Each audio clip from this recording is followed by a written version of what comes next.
Rake 2 episode का second part scene वहीं से शुरू होती है जहां पर 1 खत्म हुआ था। अगर इस मूवी का पार्ट 1 अभी आप लोग नहीं देखे हैं तो इसी चैनल में जाकर देख सकते हैं जो पार्ट 1 मौजूद है, जहां पर हमको स्वैट टीम को देखते हैं जो बिल्डिंग की ओर सभी फंसे हुए लोगों को रेस्क्यू करने के लिए जा रहा था। उसी स्वैट टीम का सभी का हेलमेट में एक मिनी कैमरा सेट लगा हुआ था जो एक दूसरे के साथ लिंक्ड हुआ है, जिससे वो लोग किसी से भी दूर से कम्युनिकेट कर सकता है। वहां पर मार्तोस, रोसो, लारा और जेब असल में इन सभी स्वैट टीम का चीफ था। बिल्डिंग में पहुंचते ही स्वैट टीम को डॉक्टर ओवेन से मुलाकात होता है। उस बिल्डिंग को भी पूरी तरीके से क्वारंटाइन कर दिया है। थोड़ी ही देर बाद जेनिफर का डैड वहां पर आ जाता है तो जेनिफर के लिए मेडिसिन लेने गया था। इसके बाद स्वैट टीम बिल्डिंग के अंदर इंटर हो जाते हैं जहां पहले ही खून दिखाई देता है। ये वायरस सिर्फ एयर में ही नहीं बल्कि स्लाइवा और ब्लड से भी हो सकता है, इसलिए डॉक्टर ओवेन सभी चीजों को छूने के लिए मना करते हैं। वो सभी लोग पेंट हाउस में पहुंच जाता है। जो मूवी का पार्ट 1 में देखे थे, न्यूज रिपोर्टर और पाब्लो को उस डेडली ज़ॉम्बी ने बुरी तरीके से मार चुका था। रोसो ये सब तस्वीरें कैप्चर करने लगता है। वो लोग उस एटिक को खोल देता है। मार्तोस उस एटिक के अंदर जाकर सब कुछ अच्छी तरीके से चेक करने लगता है, लेकिन वहां पर ऐसा कुछ नहीं मिलता है। थोड़ी ही देर बाद डाउन स्टेयर यानी नीचे से जोर जोर से आवाज आने लगता है, इसलिए वो लोग नीचे चेक करने के लिए जाते हैं जहाँ एक रूम से विंटेज टेप रिकॉर्डर चलने का आवाज आ रहा था। उसे मार्तोस ऑफ कर देता है।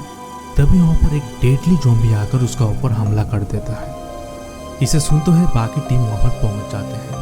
वो लोग आकर देखते हैं कि मार्तोस अभी नॉर्मल नहीं है, यानी वो भी डेडली ज़ॉम्बी में ट्रांसफर हो चुका है। अचानक मार्तोस एग्रेसिव होकर उनके साथी को काटने का कोशिश करता है। तभी डॉक्टर ओवेन जोर जोर से चैंटिंग करने लगता है।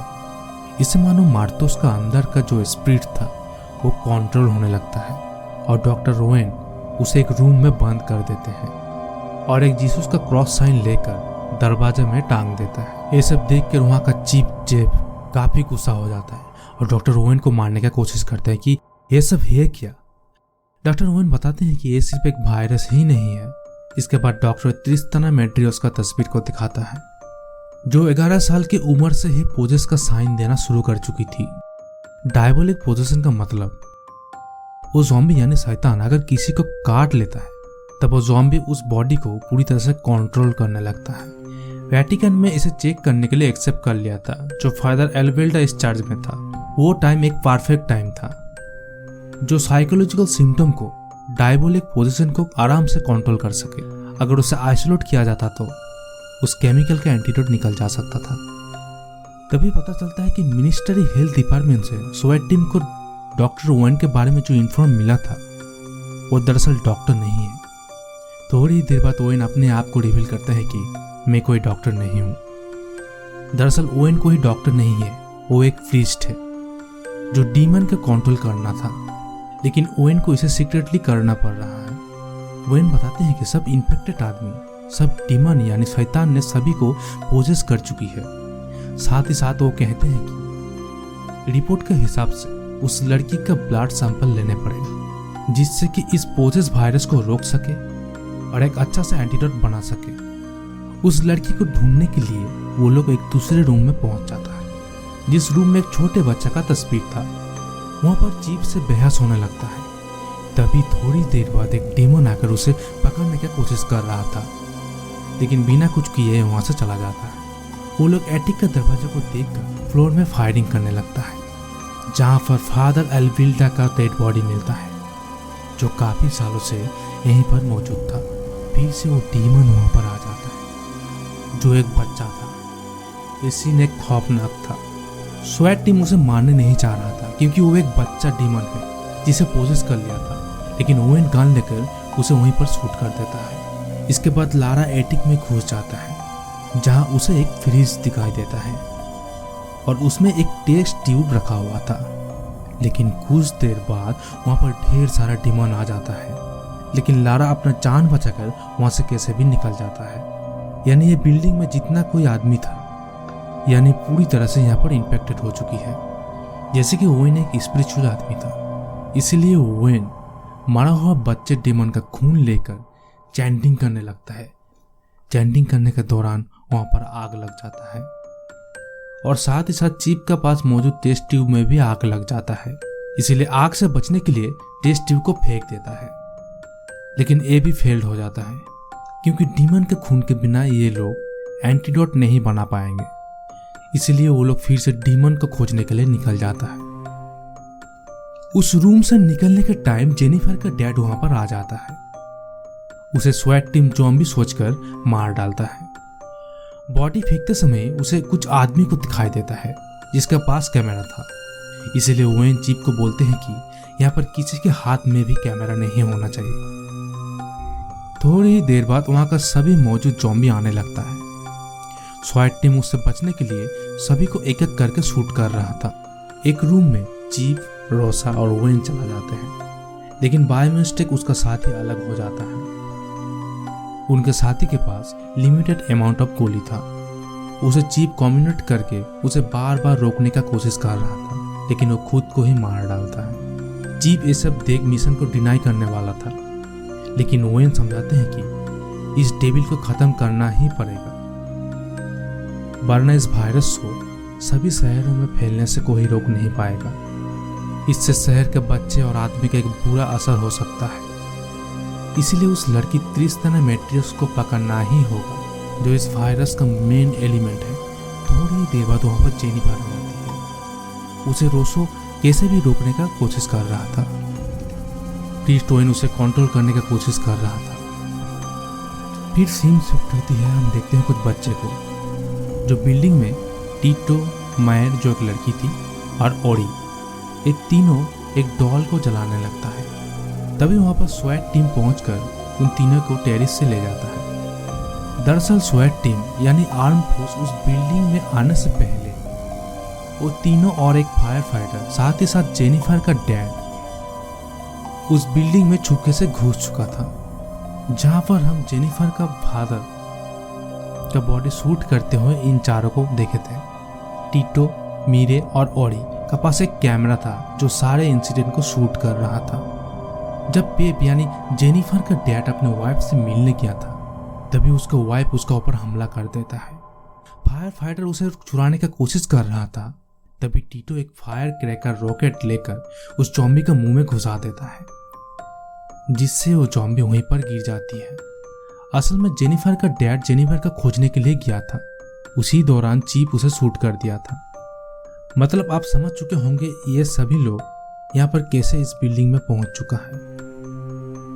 इसके बाद चुपके से फायर फाइटर और तीनों पेंट हाउस में पहुंच चुका था, जहां पर हम देखे थे प्रीस्ट ओवेन ने क्रॉस साइन देकर इस दरवाजे को बंद कर दिया था, क्योंकि इसमें मार्तन ज़ॉम्बी का फॉर्म में था। थोड़ी ही देर बाद उस रूम से निकलकर फायर फाइटर को अटैक कर देता है।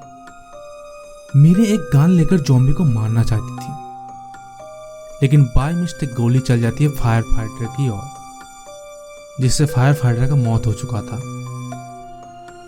फिर ज़ॉम्बी मार्तन मीरे को मारने की कोशिश कर रहा था, लेकिन मीरे उसे बड़ी आसानी से शूट कर देती है। उसके थोड़ी ही देर बाद स्वैट टीम और प्रीस्ट वहां पर आ जाते हैं। टीटो को ज़ॉम्बी ने काट चुका था, इसलिए ओवेन बोल रहा था इसी के जरिए यानी मेन डीमन ट्रिस्टाना मैट्रियस को बुला पाएंगे, जिससे हमें उसके बारे में पता चल जाएगा और उसका खून को लेकर एंटीडोट बना सकेंगे। वो उसे पूछने ही वाला था, तभी एक ट्विस्ट आता है। वहां पर न्यूज रिपोर्टर एंजिला आकर पहुंचती है, जो मूवी का शुरुआत में किसी ने टान के ले गया था। यहाँ पर एंजिला जिंदा है और नॉर्मल भी है, यानी उसे कोई ज़ॉम्बी ने हमला नहीं किया है। प्रीस्ट एंजिला को पूछने लगता है कि लड़की ट्रिस्टाना मैट्रियस कहाँ पर है। एंजिला बोलती है वो तो पेंट हाउस में है। प्रीस्ट टीटो के ऊपर चैंटिंग करने लगता है और ट्रिस्टाना के बारे में पूछने लगता है। टीटो को कंट्रोल करके पता चलता है कि वो डीमन सिर्फ अंधेरा में ही दिखाई देता है, लाइट में नहीं। एंजिला भी साथ ही साथ बोलती है कि ये ठीक बोल रहा है, क्योंकि एंजिला कैमरे के नाइट विजन में उसे देख पाई थी। इसे सुनकर वो सभी लोग पेंट हाउस की ओर चला जाता है। इसके बाद सभी लाइटों को ऑफ कर देता है। फिर से कैमरे की नाइट विजन को ऑन करता है, जिससे कि उस डीमन को आराम से देख सके। रोसो लाइट को ऑन करता है, जहां पर उसे एक सीक्रेट रूम दिखाई देता है। फिर से लाइट ऑफ करके नाइट विजन को ऑन कर देता है। वहां पर एक वाटर वेल दिखाई देता है, लेकिन इसमें एक प्रॉब्लम था कि लाइट ऑन करने से वो वाटर वेल इनविजिबल हो जाता है। लाइट ऑफ करते ही उस वाटर वेल विजिबल होता है, यानी दिखाई देता है। लाइट को ऑफ करके चीफ उसे वाटर वेल में ढूंढने लगता है। तभी वहां पर वो डीमन आकर उसे ले चला जाती है और रोसो का ऊपर हमला कर देती है। लेकिन एंजेला सभी को साइलेंट रहना बोलती है, क्योंकि वो डीमन सुन पाती है लेकिन उसे कुछ दिखाई नहीं देती है। तभी उसी दौरान प्रीस्ट का जीपीएस सिग्नल ऑन हो जाता है। उस आवाज को सुनकर वो डीमन उसका ऊपर हमला कर देती है। थोड़ी देर बाद एंजेला वहां पर आकर उस डीमन को मार डालती है। इस बार भी फेल्ड हो चुका था, क्योंकि प्रीस्ट ओवेन को उस डीमन का खून चाहिए होता है, लेकिन एंजेला ने उसे मार चुका था। एंजेला एग्रेसिव होकर ओवेन के ऊपर हमला कर देती है। रोसो उसे रोकने की कोशिश करता है, लेकिन एंजेला रोसो को शूट कर देती है। तभी कैमरा में आकर एंजेला बोलती है, तुम मुझे यहाँ से निकलने का ऑर्डर दो तुम्हारा टीम को। इसी बात से पता चलता है कि एंजेला अभी नॉर्मल नहीं है, क्योंकि डीमन क्रिस्टियाना मेड्रियस उसे भी पोसेस कर चुकी है। इसके बाद एंजेला प्रीस्ट को भी मार डालती है और एंजेला जीपीएस कम्युनिकेटर से प्रीस्ट का आवाज से वहां से निकलने का ऑर्डर देती है। और इसके साथ ही साथ ये मूवी यहीं पर खत्म हो जाती है।